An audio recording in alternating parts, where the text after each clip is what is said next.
허환구의 라디오 오늘. 여러분 안녕하십니까, 허환구입니다. 이태원 참사 관련 이상민 행정안전부 장관 탄핵소추안이 오늘 오후 헌법재판소에서 기각됐습니다. 헌재는 이번 참사가 어떤 하나의 원인이나 특정인에 의해 확산된 것이 아니라 총체적으로 작용한 결과다. 이 장관이 재난안전법을 위반했거나 기본권을 보호할 헌법상 의무를 저버렸다고 보기는 어렵다라고 판단했습니다. 다만 경찰이나 소방 인력을 미리 배치함으로써 해결될 문제는 아니었다는 등 이 장관의 발언에 대해서 헌재는 국민의 오해를 불러일으킬 여지가 있어 부적절한 건 분명하다고 지적했습니다. 헌재의 기각 결정 이후 유가족들이 공식 입장을 발표했습니다. 159명 국민의 생명은 아무것도 아니란 말이냐. 이제 행정부 수장뿐 아니라 모든 기관의 장들은 면죄부를 받았다라며 참담함을 표현했습니다. 참사에도 책임지는 사람이 없는 일이 다시 반복되고 있습니다. 159명의 죽음은 과연 누구의 책임일까요? 7월 25일 화요일 라디오 오늘 광고 듣고 시작합니다.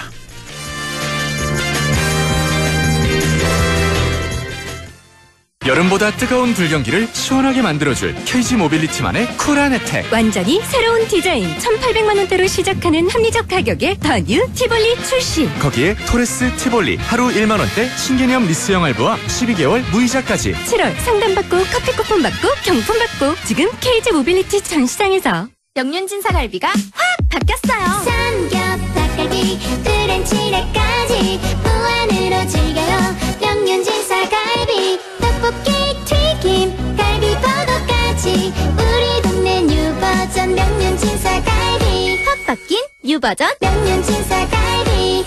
파견 아닙니다. 우리 나이엔 재산 물려주는 게 걱정이죠. 이럴 땐 상속을 내 뜻대로 하나은행 리빙 트러스트. 10년 이상의 신탁 노하우, 전문가의 맞춤 상속 설계. 원금 손실에 유의하시고 투자 전 설명을 청취하세요. 하나 리빙 트러스트를 검색해보세요. 네, 라디오 오늘 화요일 순서 시작합니다. 1부 안영진의 쾌도난법 안영진 변호사와 함께하겠고요.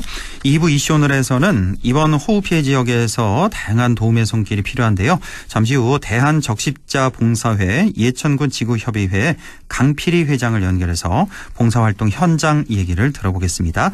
이어서 한 주간의 시사 이슈 알아보는 시간 최요한의 시사 따라잡기 준비되어 있습니다. 라디오 오늘 유튜브로도 다시 들으실 수 있습니다. 많은 애청 바랍니다.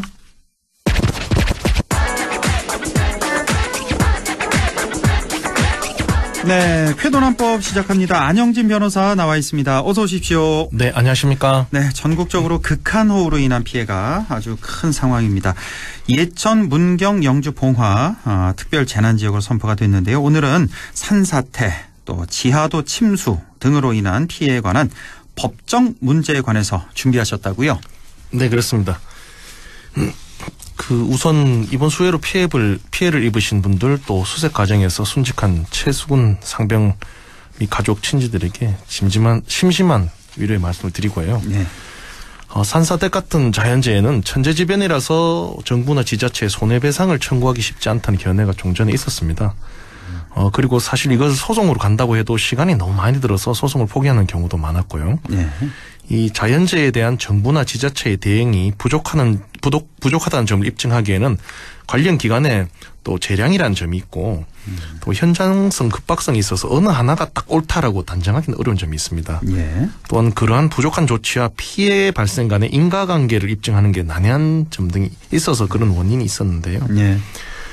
산사태로 인한 손해배상 사건의 경우에는 2011년 7월이죠. 폭우로 산사태 등이 발생해서 78명이 사망하거나 실종된 서울 우면산 산사태 사태가 그 리딩 케이스를 할 수 있습니다. 네, 우면산 산사태 지난 2011년에 일어났는데 사망 실종자가 이렇게 많았나요? 좀 벌써 기억이 네, 78명이나 당시에 사망 실종됐었군요. 예, 그때도 이제 예상치 못한 폭우였다. 그래서 그렇죠. 지금과 딱 비슷한 논의가 그때도 많이 뜨거웠습니다. 예. 그런데 지금 한 12년 지났죠. 이제 다시 이렇게 왔는데 비슷한 게 반복되고 있어서 참 안타까운데요. 우면산 산사태 이때 당시에 뭐 소송으로 또 이어진 네, 그런 경우가 좀 있군요. 예, 그래서 이게 좀 환경재해로 인한 산사태로 인한 어떤 점에 있어서는 리딩 케이스인데요. 조금 살펴보면요. 두 가지의 사례 좀 살펴볼 건데요. 예.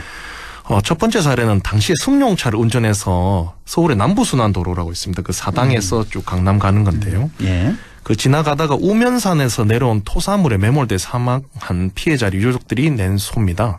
그 소에서 법원이 배상 책임을 인정한 거죠. 예. 그 서울고등법원은 2017년에 국가와 서초구가 유족들에게 1억 1천만 원을 배상하라고 원고 일부 승소 판결했고 대법원에서 확정된 바인데요. 일부 승소했군요. 그렇습니다. 그러니까 금액은 원래는 더 많이 요구를 했었는데. 그렇습니다. 1억 1천만 원 배상. 예. 예, 조금 더 구체적으로 살펴보면요. 네. 당시 서초경찰서는 관할구역에 토사가 흘러내린다는 보고를 받고 우면 상거리 등 위험 지역에 대한 진입 차량 통제를 했습니다. 네. 반면에 방배경찰서는 관할 구간을 전면 통제하긴 했는데 산사태 발생 후에 했던 거죠. 그 시점이 많이 늦었었던 거죠. 예. 그래서 통제 전에 방배경찰서 관할 구역인 남부순환도로 지나다가 사망사고를 당했다는 것이죠. 네.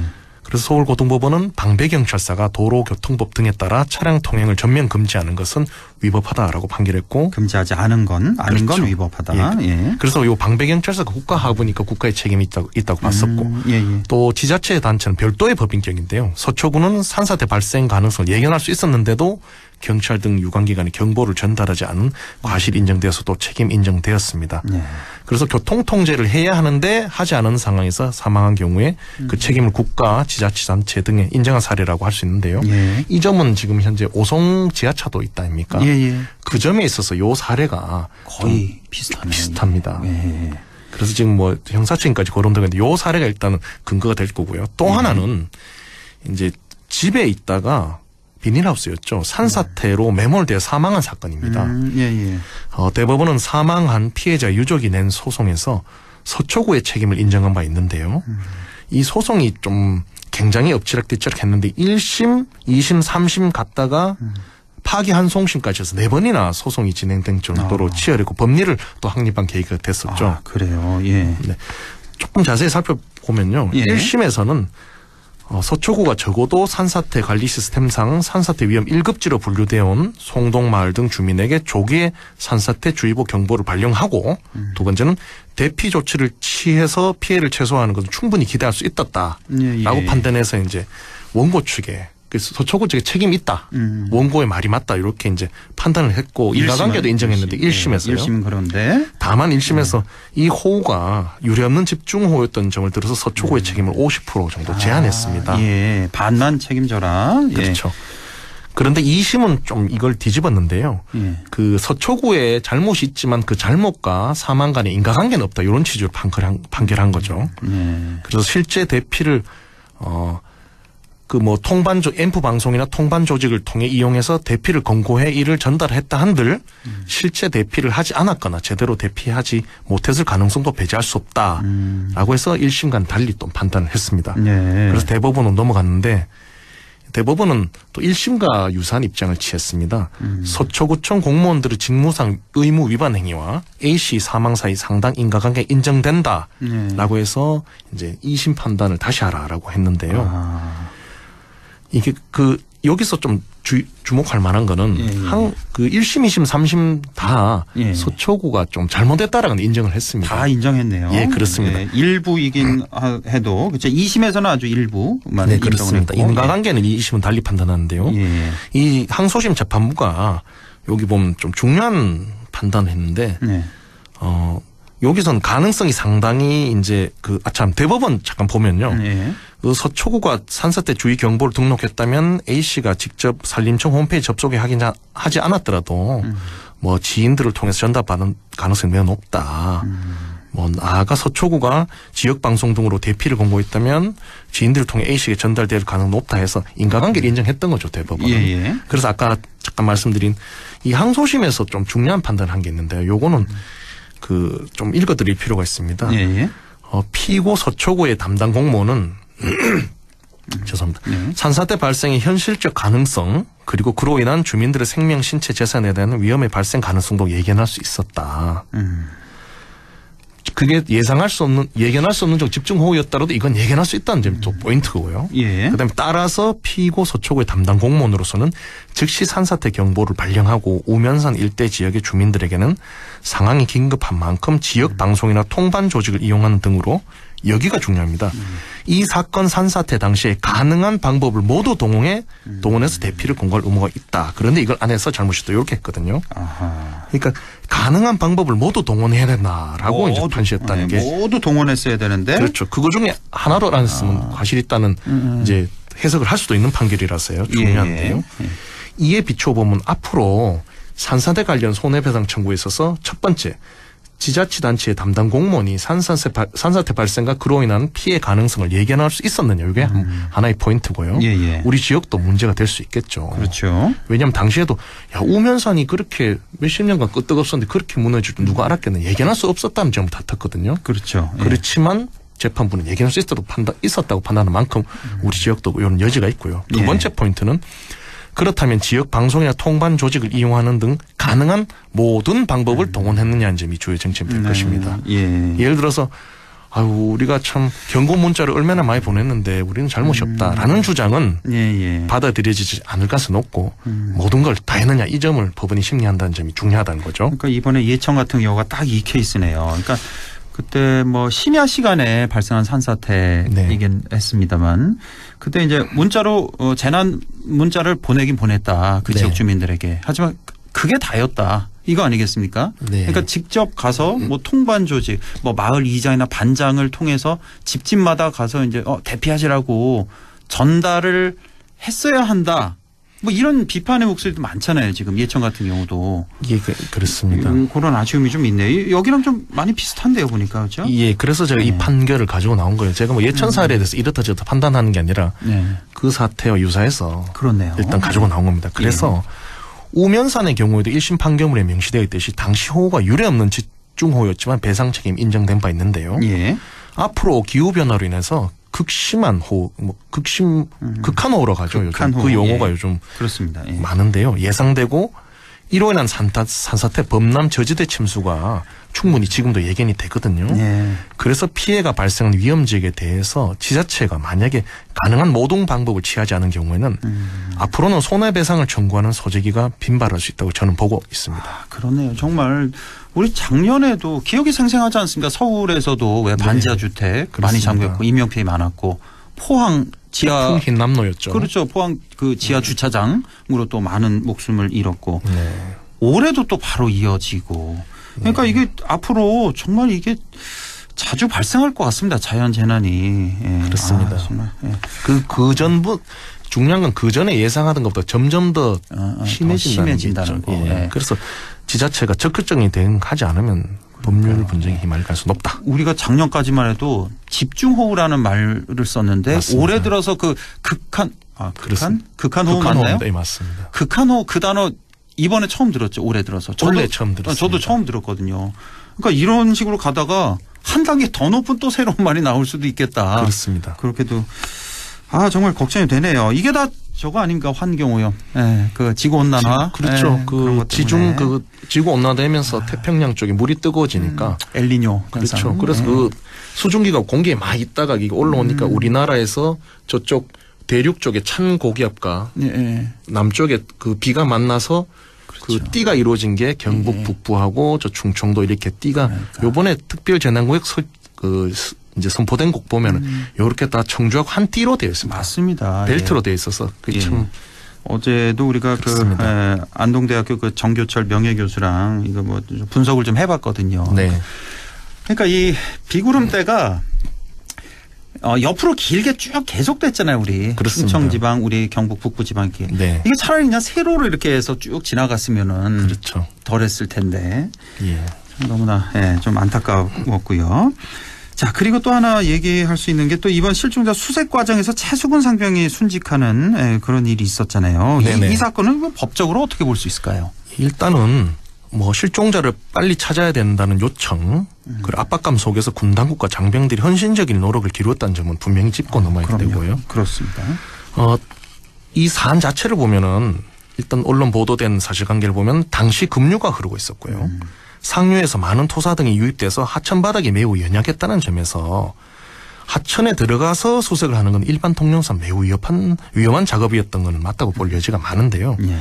그럼에도 불구하고 또 투입이 되었다는 거죠. 예. 여기에 대해서 구명조끼도 없이 이제 작업을 했다는 점은 법적인 측면에서 보면은 국가의 책임을 논할 수 있는 측면이 상당해 보입니다. 그렇습니다. 예. 네.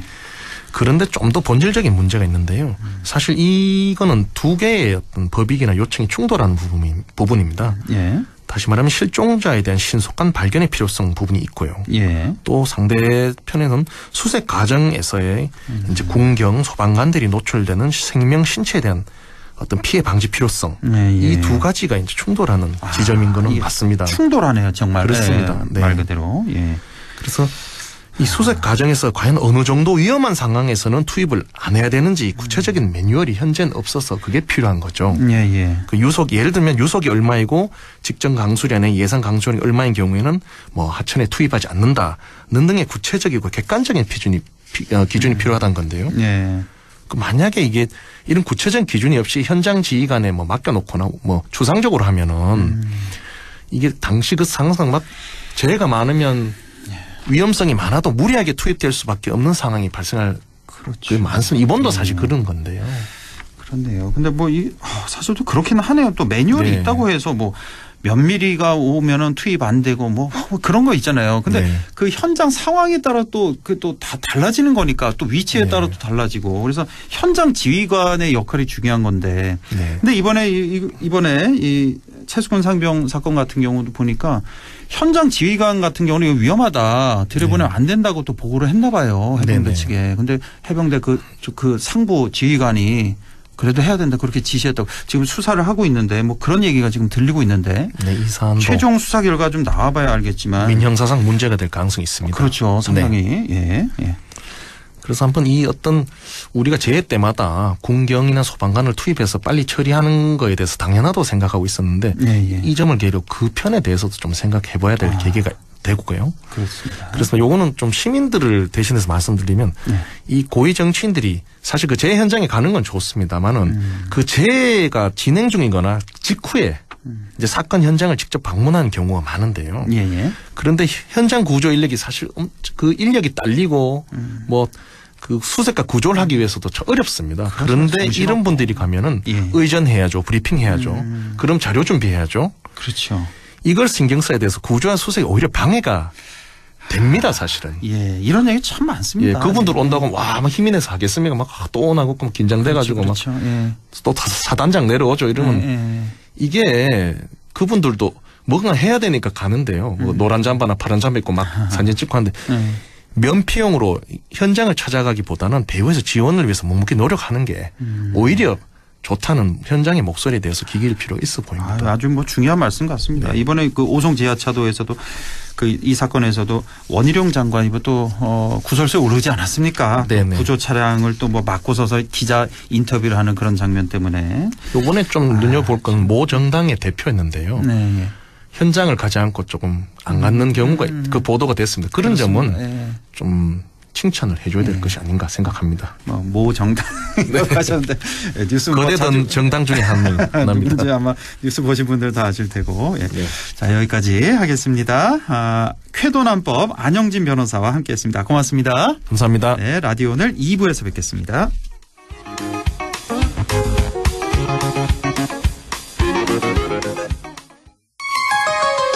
MBC 라디오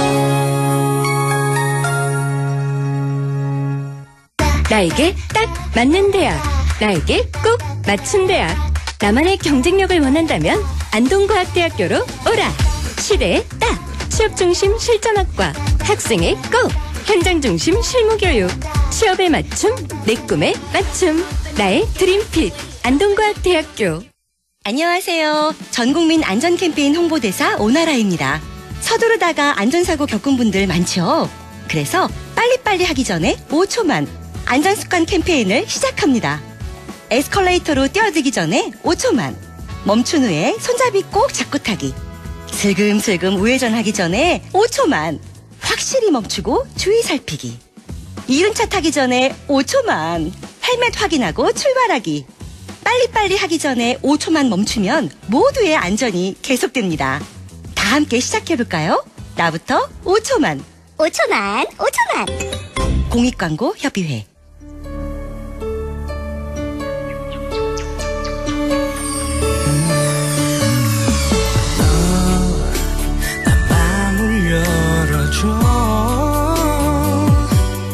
다가가 나 속삭이도록 언제나 내 생각으로 행복해야 해요.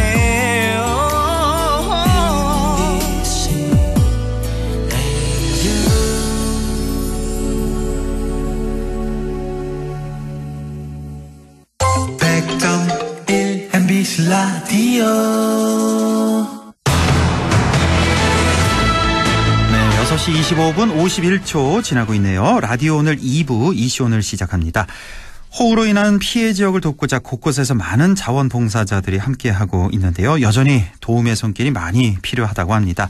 예천 피해 지역에서 계속해서 봉사활동을 하고 계신 분이죠. 대한적십자봉사회 예천군 지구협의회 강필희 회장을 연결해서 얘기 좀 나눠보겠습니다. 강필희 회장님 안녕하십니까? 안녕하세요. 아, 예. 아, 수고 많으십니다. 지금 며칠째 계속 그 현장에 계시는 거예요? 지금 11일째입니다. 아, 11일째 계속해서 매일 가신 거예요? 현장에? 예? 매일 계신 거예요? 거기 예, 현장에? 매일요. 예. 아이고, 이게 참, 우리 지역민의 아픔이 정말, 남일 같지 않아서 이렇게 11일째 계속 봉사활동을 하고 계신 건데, 이번 피해가 너무 크지 않습니까? 네. 이번 사태 지켜보시면서 어떤 마음이 드셨습니까? 예전에 저도 뭐 70이 거진 가까워 올도록 살았는데요. 네. 이런 재난은 처음이거든요. 예. 뭐 태어나서 처음이라고 볼 수도 있죠. 그럼요. 예. 근데 태어나서 처음인데 정말 무섭고 재난을 당했는 지역민들이나 또 피해를 입고 지금 아직까지 못 찾으신 가족들이나 볼 때는 정말 뭐 남의 일 걷지를 안 하고 저희 일 걷고 눈물도 많이 나고 그렇습니다. 그렇군요. 대한적십자봉사회 예천군 지구협의회에서 지금 회장을 맡고 계신 건데 그럼 이 지구협의회에서 몇 분이나 함께 하고 계시는 거예요? 예, 오후조로 나눠서 예.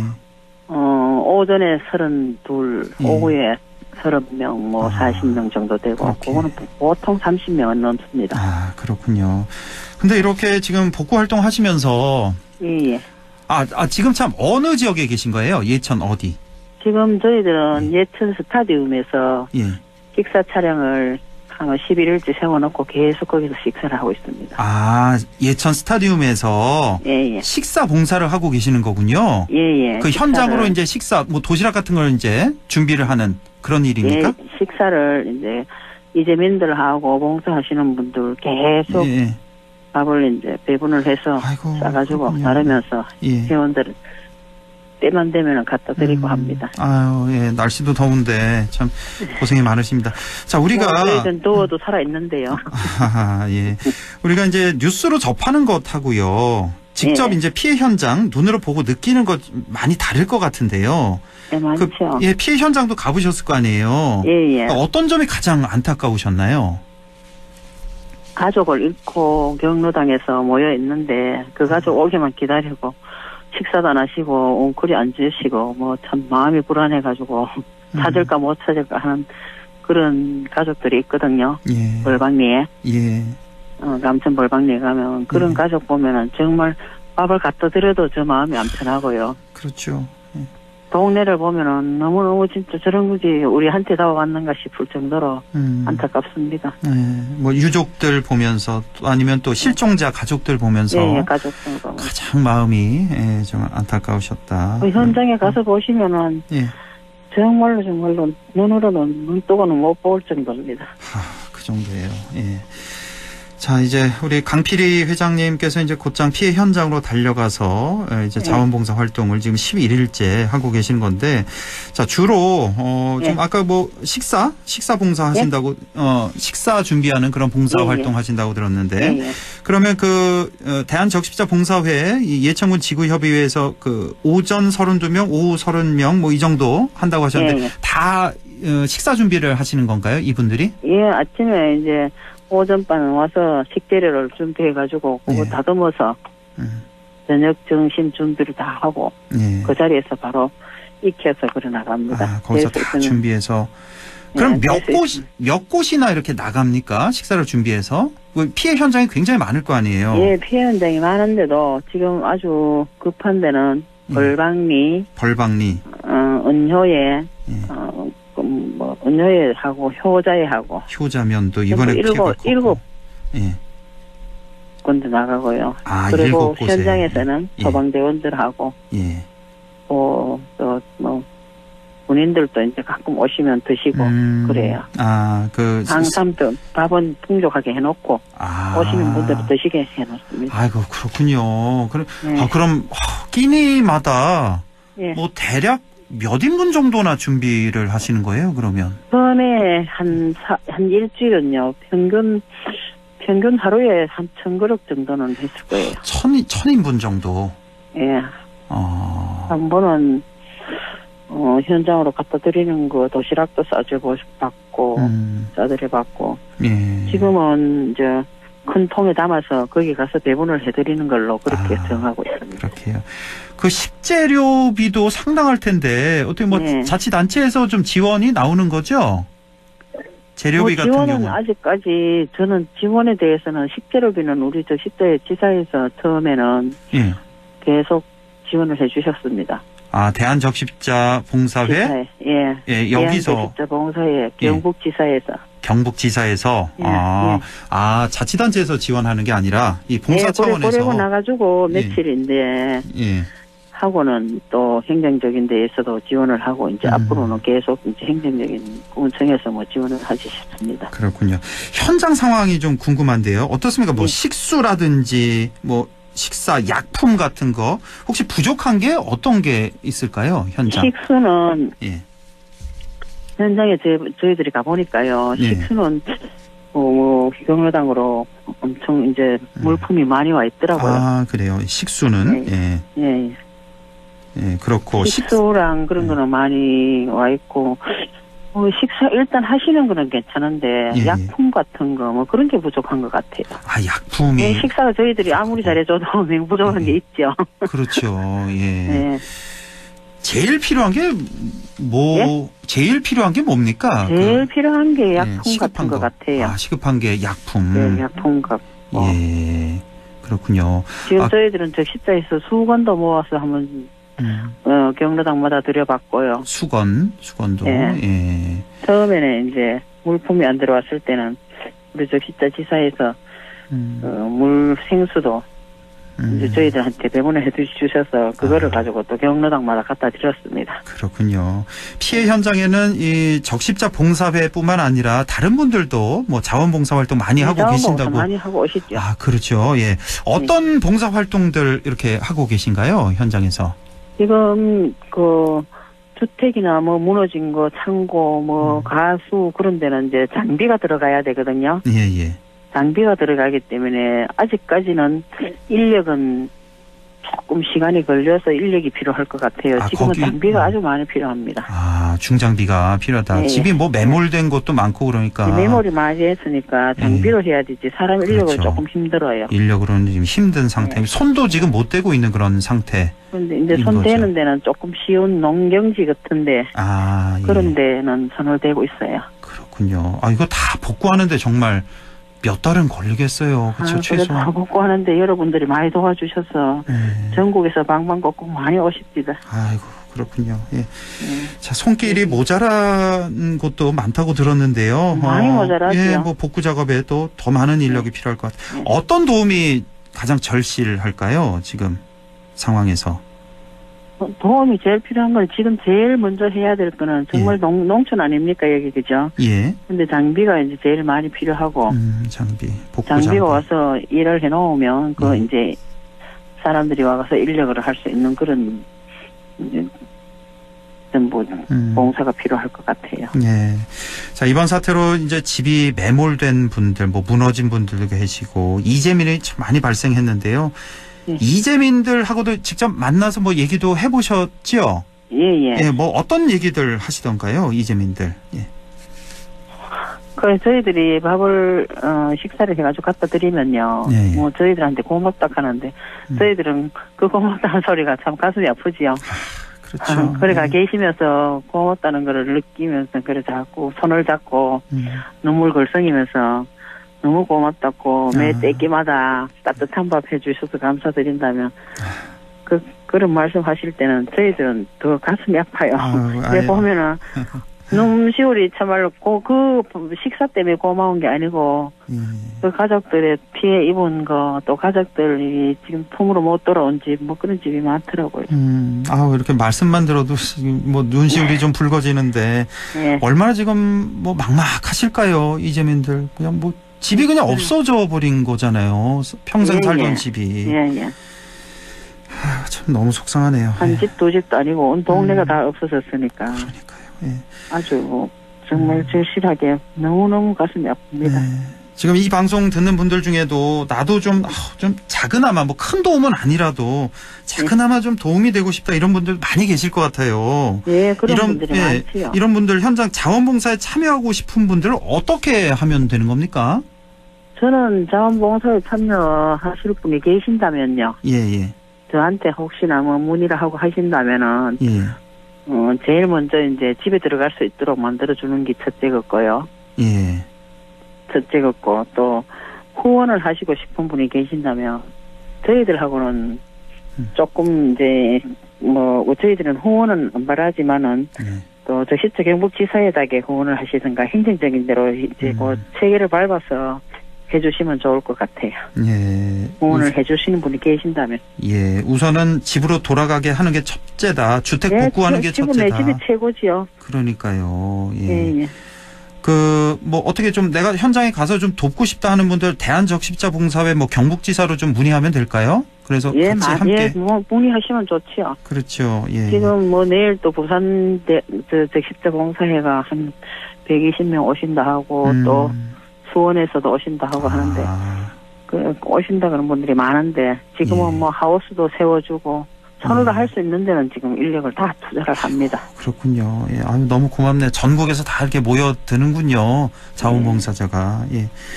또 어제 벌방리에 가보니까 뭐 저 십자 회원이고 가족이라서 그런 게 아니고 세탁을 어저께 엄청 많이 했거든요. 그렇죠. 세탁을 해서 딱 말려서 드리니까 그거 뭐 흙구덩이에 있던 거를 다 씻어서 그래 정마다 갖다 드리고 경로당에 갖다 놓으면 찾아가고 또 목욕할 수가 없을까요? 그래가 아이고 목욕하시라면서 목욕도 하시라고 또 모시다 드리니까 목욕자가 그래 하시는데 괜찮아요 이러니까 아주 좋다더라고요. 시내 목욕탕에 이렇게 모셔다 아니요, 드렸군요. 목욕탕이 아니고 저 샤워 차량이 있어요. 샤워 차량이 있군요. 샤워 차량이 현장으로 간 우리 거군요. 대한적십자 경북지사의 샤워 차량에 예. 그 한번 이제 샤워하러 들어가시는 인분이 6명이 들어가십니다. 한 번에 6분이 이용할 수 있는. 예. 그러니까 그 동네 촌 동네는 이제 시큰되지요. 그렇군요. 예. 너무 고맙습니다.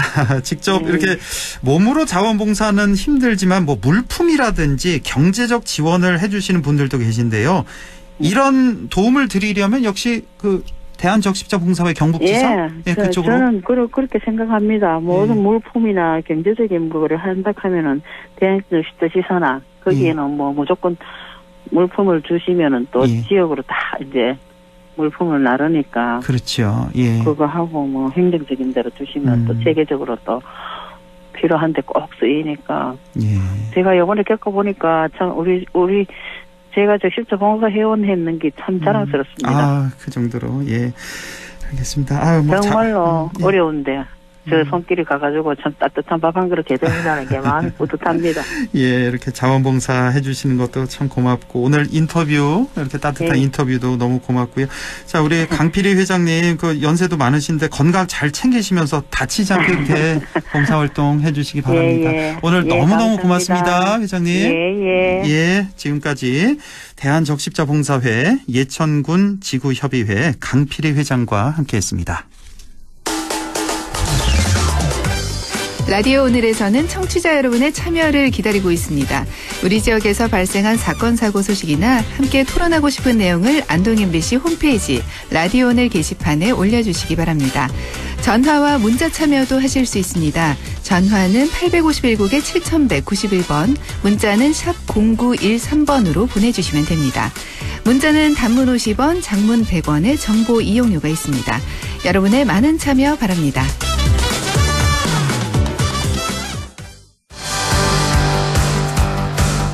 최요한의 시사 따라잡기 시작합니다. 오늘은 고 최수근 일병의 순직과 그 이후라는 주제로 말씀 나눠보겠습니다. 최요한 시사평론가 연결되어 있습니다. 안녕하십니까?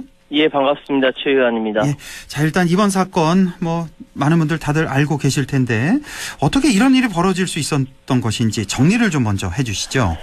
예, 일단 며칠 지났지만은 다시는 이런 일이 없기를 위해서 강조하기 위해서 이렇게 방송한다는 거 청취자 여러분께 양해 말씀드리겠습니다. 지난 18일 예천 지역 수해 현장에 투입된 해병대 1사단 포병대대 소속 최수근 일병은 19일 오전 9시 3분께 경북 예천구 호명면 일대에서 실종자 수색 중 급류에 휩쓸리면서 실종되었고 밤 11시 10분쯤 숨진 채 발견됐습니다.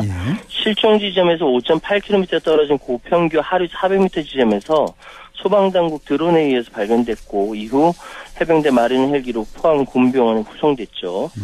그러니까 9시 3분쯤 동료들과 함께 탐침봉으로 인간 띠를 만들어 실종자 수색에 나선 뒤 하천 바닥에 내려앉으면서 급류에 휩쓸려서 변호당한 거예요.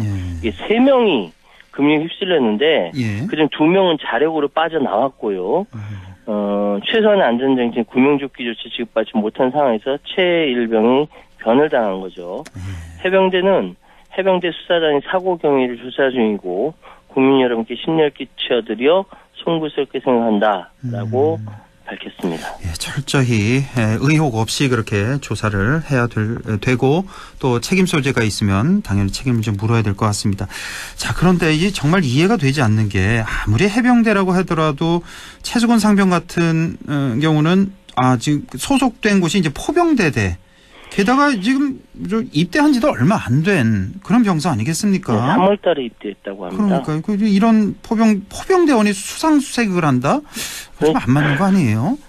그러니까 정부는 119를 부른 대신 제일 가용하기 쉬운 임금 군부대를 총동원했고 국방부는 종종 군부대 대민 지원 홍보하기도 했죠.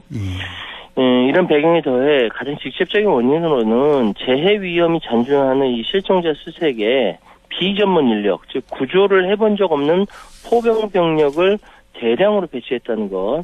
거기에 대해 최소한의 안전책임 구명조끼도 지급하지 않고 그냥 멜빵장화 하나 신긴 채로 내상천에 투입했다는 겁니다. 그리고 눈에 잘 띄는 복장 대신 위장 무늬가 있는 전투복을 입었다고 하고요. 그러니까 한 신고자, 민간인 신고자예요. 내성천은 모래강이라서 저렇게 들어가면 위험할 것 같아서 걱정돼서 계속 지켜봤는데 한 간부가 뛰어와서 119에 신고해달라고 말했다. 계곡처럼 갑자기 3m씩 빠진데 그 아래 뻘이라서 강가에서나 도보 수색을 해야 했는데 왜 가운데까지 들어갔는지 지켜보면서도 이해할 수 없었다라고 이야기했습니다.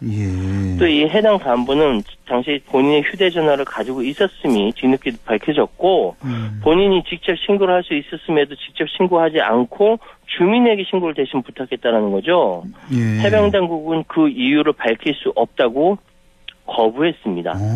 일각에서는 실종자 구조를 위해 동원된 해병대, 경찰, 소방당국 등 기관별로 경쟁이 벌어지자 해병대가 무리하게 수색했다는 비판도 나오고 있고요. 군 인권센터는 이날 성명서를 내고 해병대 병사 실종은 무리한 임무 투입으로 발생한 인재다 이렇게 비판을 했네요. 네, 지금 온라인에서 특히 청년들이 상당한 분노를 표출하고 있다는 소식인데, 그러니까 그 구명조끼 계속 이 방송에서도 반복을 하는데 왜 그걸 안 입히고 이렇게 보냈나. 이 구명조끼 한 개가 뭐 싼 거는 10,000원대도 있다면서요. 그렇습니다. 예. 지금 청년들이 굉장히 분노하고 뭔가 온라인 커뮤니티 사이트에는 그 10,000원짜리 구명조끼 캡처해서 막 올리고 난리가 났거든요. 예. 전문가도 아닌 일반 병사들을 강물에 왜 투입시키냐. 나라 지키라고 보낸 애들인데 이런 일 당하면 부모는 어떻게 사냐. 구조와 수색 지식이 없는 군인들을 왜 수색 작업에 보냈냐는 등 정말 여러 가지 이야기들이 나오고 있고요. 네. 그 구명조끼가 제공되지 않은 이유에 대해서 물에 들어갈 때 깊지 않았고 소방당국과 협의가 이루어진 하천간 도보수색 활동이었다면서 유속이 낮은 상태에서 집안이 갑자기 붕괴할 줄 몰랐다라고 해병대 측에서는 1사단 측에서는 해명을 했는데요. 예. 변명이 안 되는 거죠, 이거. 그러니까 뭐 계속 반복되지만 좀 무리한 수색 동료에 있는 거 아니냐. 그러니까 뭐 포상휴가 얘기도 나오고 뭐 그런 보도가 좀 있더라고요, 보니까. 예, 지금 그 간방교에서 고평도의 11km 구간인데 여기 예천에서 투입된 첫날 18일부터 실종자를 발견하면서 역시 해병대다 이렇게 찬사를 받았다라고 합니다.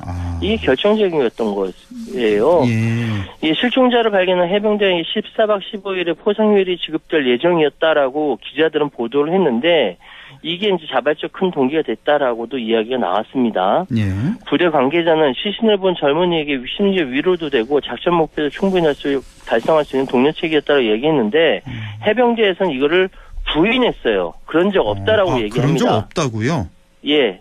이게 이제 그 시신을 찾은 병사의 심리적 안정이 필요하다고 판단해서 개별적으로 휴가 기간을 부여한 거지.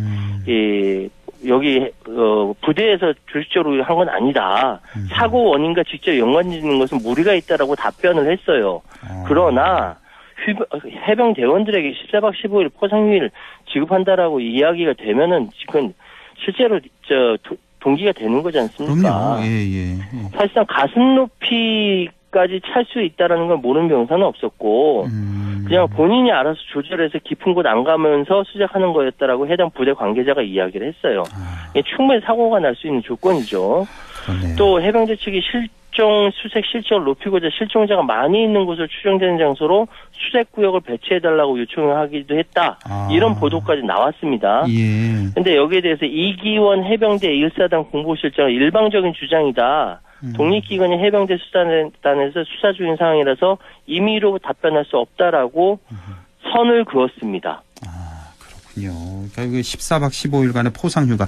군대 다녀오신 분들 다 아실 텐데 휴가에 목숨 거는 게 또 군인들 아니겠습니까? 그렇습니다. 정말 말 그대로 너무 그러니까 수사 과정에서 이런 거 다 밝혀야 됩니다. 사실관계를. 예. 자, 한편 군인권센터 같은 경우는 순직한 최승원 상병 소속 부대가 뭐 부대원들 휴가 면회 이런 걸 전면 통제 당했다고 밝혔는데 또 해병대에서 이게 사실 아니다 이렇게 부인했다면서요. 이거 역시 수사에서 밝혀야 합니다. 지난 22, 23일 주말 사이에 최상병과 함께 예천 실종자 수색 임무에 투입됐던 최상병 소속 부대 동료 대원들의 휴가, 외박, 외출, 면회를 전면 통제했다라고 군인권센터에서 밝히니까 이거는 어떻게 밝혔냐면은 이렇게 부대원 가족들 제보를 알게 된 거예요. 가족들이 얼마나 걱정을 많이 했겠어요. 그러니까요. 그래서 갔더니만 휴가, 외박, 외출, 면회 전면 통제가 됐다. 이게 말이 되냐라면서 군인권센터에 제보를 한 거예요. 그러니까 군인권센터에서 이들이 진실을 외부에 알릴 것이 두려워 입을 막고 통제한 거 아닌지 의심하지 않을 수 없다라고 지적을 하니까 이게 보도가 되니까 해병대 사령부에서 해당 부대원들의 출타를 통제한 사실이 없고 오늘 이게 24일 아침 얘기예요.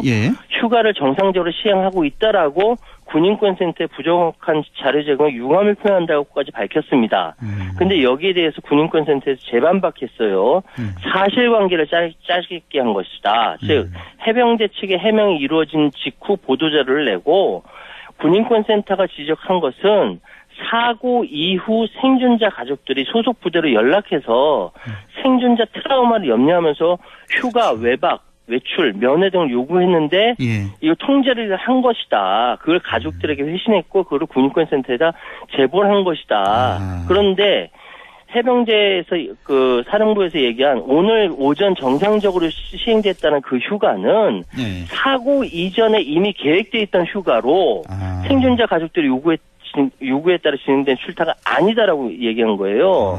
예. 이게 그러니까. 선후 관계가 바뀐 거죠. 이미 예전돼 있던 거는 그대로 가면서 우리 통제하지 않았다라고 얘기한 겁니다. 그러니까 이거 역시 수사 관계 통해서 밝혀야 합니다. 그렇습니다. 그러니까 이 구조 작업에 투입됐던 병사들의 외출 외박 이게 통제됐다고 그 가족들이 제보를 한 건데.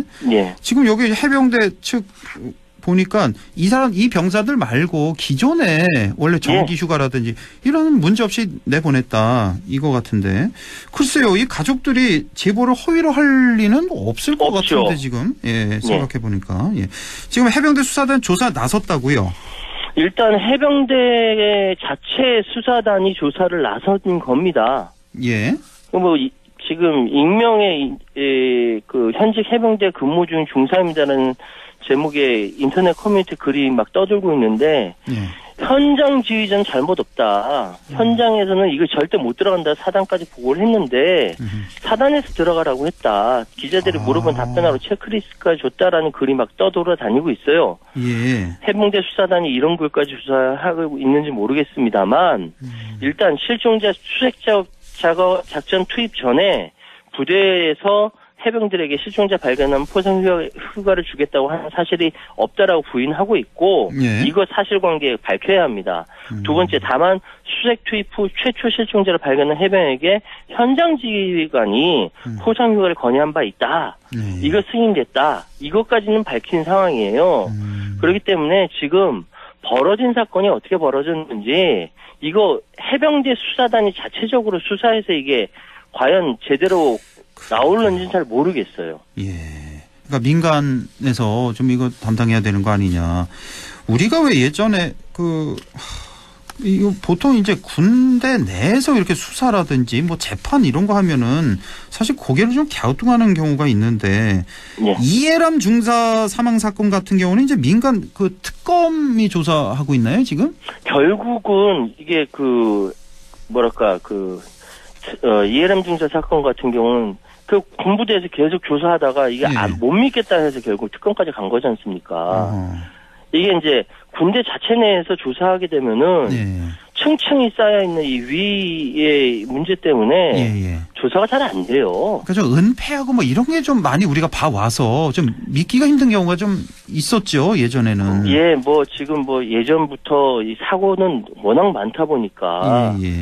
예, 뭐 인분 사건, 뭐 총기 난사 사건 워낙 많았고요. 대표적으로 말씀하셨던 이해람 중사 사건까지 사실 뭐 제대로 조사한 것도 있고 은폐한 것도 있고 그게 많다는 생각이 들어요. 그렇기 때문에 이번 해병대 수사단이 어떻게 수사를 하고 어떻게 진행되는지에 대해서 특별히 더 신경 써서 보겠습니다. 예, 한 30초 정도 남았는데 이번 무리한 수색 작전이 아닌가 이런 아쉬움, 안타까움 뭐 떨칠 수가 없네요. 아무리 생각해도. 그렇습니다. 장갑차도 유속 때문에 5분 만에 철수한 상황인데 수색 전문가가 아닌 병사가 들어갔다. 나중에 일사단장이 여기 해병 일사단장 현장 방문 이후 지시된 것이 있다라는 얘기가 계속 보도가 나오고 있고요. 그렇기 때문에 사실 꽃다운 청년 이렇게 강물로 떠나 버렸는데 이 반성으로 끝날 문제가 아닙니다. 병들이 그냥 소모품처럼 쓰이는 이런 일들은 더 이상 있어서는 안 되겠다는 말씀드립니다. 예, 이번 수해를 통해 목숨까지 잃은 분들 그리고 아울러 고 최수근 일병의 상병의 명복을 빕니다. 자, 오늘 말씀 여기까지 듣겠습니다. 최요한 시사평론가와 함께했습니다. 고맙습니다. 감사합니다.